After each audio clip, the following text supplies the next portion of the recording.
বক্তব্যটা ছিল ভারতকে বিরোধী নিয়ে, ওই যে আপনার কোভিড এর যে আপনার কি বলে কোভিড কিভাবে নিয়ন্ত্রণ করতে পারবে কি পারবে না, টিকা দিতে পারবে কি পারবে না, সরকার মনে ব্যর্থ হবে, এইসব নানান ধরনের কথা। কিন্তু টিকার ক্ষেত্রে সরকার কিন্তু আপনার তাদের বিরোধিতার পরেও টিকার ক্ষেত্রে সরকার কিন্তু সফল হয়েছে। বিএনপিটাকে তারা কিভাবে গুছাবে বা ফয়জুল হক ভাইরা যে কি চিন্তা করছে, আগামী নির্বাচন আর 5 বছর পরে নির্বাচন হবে, অসুবিধা নাই তো, প্রস্তুতি নেন, বাংলার মানুষের কাছে যান। আবার আওয়ামী লীগ যদি অনেক বেশি কিছু যদি না করে, তাহলে আপনারা ভোট হলে আবার নির্বাচনে অংশগ্রহণ করতে পারবেন, সেই আপনারা ভোট দিবেন, অসুবিধা তো নাই। দেশ থেকে বিতাড়িত কিছু সাংবাদিক আছে, এত অপপ্রচার করে দেশের বিরুদ্ধে, যায় ওই দেশে আসার কোনো ক্ষমতা তাদের নাই, তাদের সেই সুযোগও নাই। তারা এত এই ওখানে যে শুধু দেশের বিরোধিতা।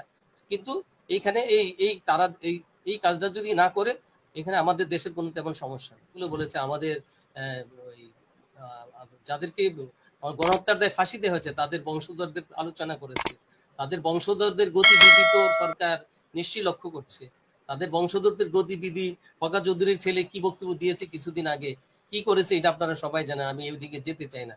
আমাদের আজমি সাহেব, আরমান সাহেবরা কার সন্তান, তারা কি করছে, সরকারের কাছে রিপোর্ট আছে, সে অনুযায়ী সরকার ব্যবস্থা নিতেই স্বাভাবিক। ফয়জুল হক বাইরে থাকলে তো ওই জায়গায় নিত। দুর্নীতির কথা যে বারবার বলা হচ্ছে, বিএনপি পাঁচবার বিএনপি দুর্নীতিতে 5বার চ্যাম্পিয়ন হয়েছিল, এটা আপনারা সবাই জানেন। একটা কথা বারবার শুধু বললে হবে না। ফেরেস্তার মতো দল, ফেরেস্তার মতো রাজনীতি তারাও কিন্তু করে না। আপনার বিএনপির কারণেই দেশটা কিন্তু আজকে পিছিয়ে গেছে। বিএনপি সেই নেতৃত্ব ওইভাবে দিতে পারে না। কিন্তু আমরা তো আশা করেছিলাম আওয়ামী লীগ এগিয়ে নিবে 15 বছর। আওয়ামী লীগ সেই প্রত্যাশা করেছেন বিদায় আজকে আওয়ামী লীগ বাংলাদেশটাকে পৃথিবীর জায়গায় একটা অন্যরকম বাংলাদেশ হিসেবে পরিচিতি লাভ করেছে। সেখানে বেনজির আহমেদ, মতিউর রহমান, ওরা কিভাবে সৃষ্টি হলো? হ্যাঁ, যারা সৃষ্টি হয়েছে তারা কিভাবে সৃষ্টি হয়েছে, বিভিন্ন প্রক্রিয়া হয়তো সৃষ্টি হয়েছে, কিন্তু সরকার কিন্তু এই ব্যাপারে আপনি দেখেছেন বোধহয় পত্রপত্রিকায় পরশুদিন গত মাননীয় প্রধানমন্ত্রী সংবাদ সম্মেলনে বলেছেন, এই ব্যাপারে আপোষ করার কোনো সুযোগ নাই। ইভেন এইসব বিরোধী আপনার যারা রাষ্ট্র এবং সরকার বিরোধী, যারা এইসব কর্মকাণ্ডে জড়িত, তাদেরকে কোনো দলের আবহ দিয়ে তৈরি করার কোনো সুযোগ নাই। যারা আপনার অবৈধ কর্মকাণ্ডের সাথে জড়িত, যারা দুর্নীতিবাজ, তারা দুর্নীতিবাজী, তাদেরকে আপনার দুর্নীতিবাজ হিসেবে আমরা রাষ্ট্র সেই ব্যবস্থা তাদের ব্যাপারে নিচ্ছে। এমনকি আপনারা দেখছেন সেই প্রক্রিয়াগুলো আছে। আপনার সরকার এখানে কোনো কাউকে বাঁচানোর চেষ্টা করছে না, এটা হলো বিরোধী দলের কথা ছিল। সরকার তো কাউকে বাঁচানোর চেষ্টা করছে না, সরকার বলতে ঘর থেকে শুরু করছে।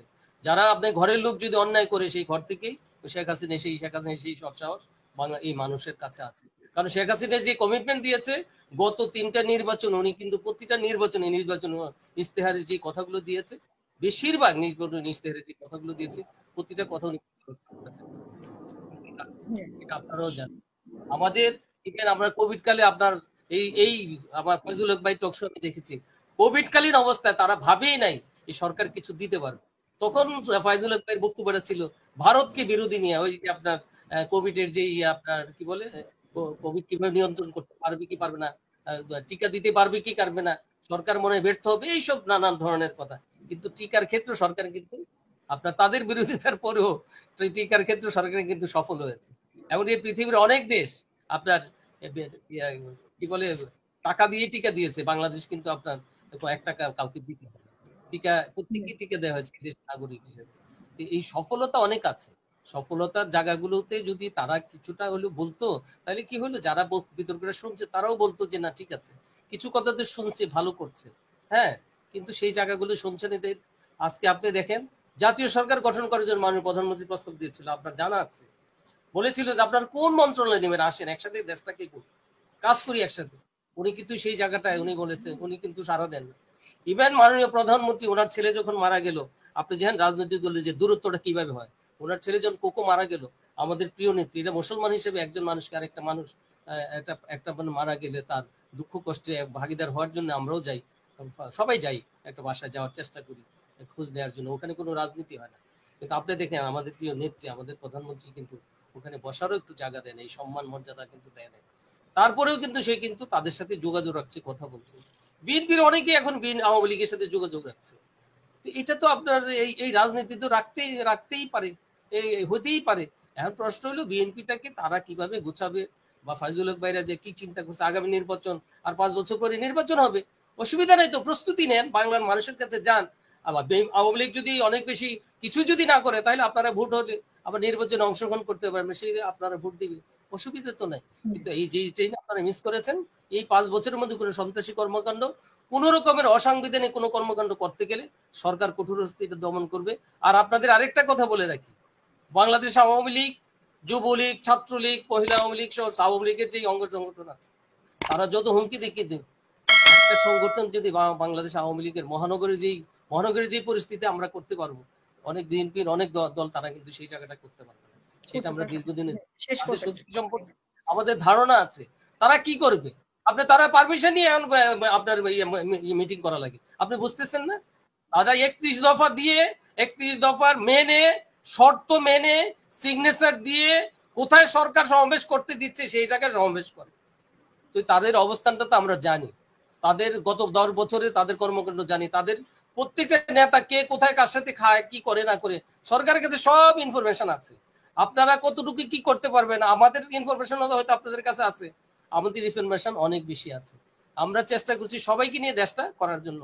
শেখ হাসিনা এগিয়ে নেবে, বিএনপি এই পদ্মা সেতু যে সত্য হয়েছে, এটা শুধু বিএনপি চলাফেরা করে না, সব এই দেশের মানুষের সবাই চলাফেরা করে। বিএনপি কি আসলে সদিচ্ছায় শর্ত মেনে, সরকারি শর্ত মেনে সরকারের পছন্দ মতো সমাবেশ করছে? এটা কি বিএনপি কে বাধ্য করা হয়েছে? তো মিটিং করছে, এই যে আপনারা, মানে এটা কি বিএনপি কে বাধ্য করা হয়েছে, না বিএনপি নিজে থেকেই এটা করছে? বাধ্য করা হয়েছে। মানে আপনি সন্ত্রাসী কর্মকাণ্ড করবেন, তখন আপনি করবেন, আপনার প্রতি আমার কোনো বিশ্বাস নাই।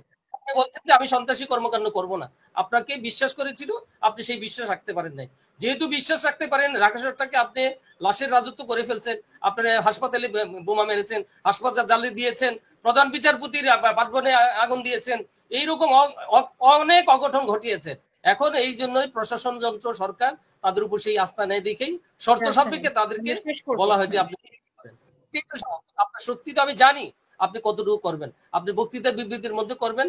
বিদেশিদের কথা শুনলে, যখন শুনে তারা, ফয়জুল হক ভাইরা যখন কথা বলে, আরো কিছু আছে, আরো আমাদের দেশ থেকে বিতাড়িত কিছু সাংবাদিক আছে, এত অপপ্রচার করে দেশের বিরুদ্ধে যায় ওই দেশে আসার কোনো ক্ষমতা তাদের নাই, তাদের সেই সুযোগও নাই।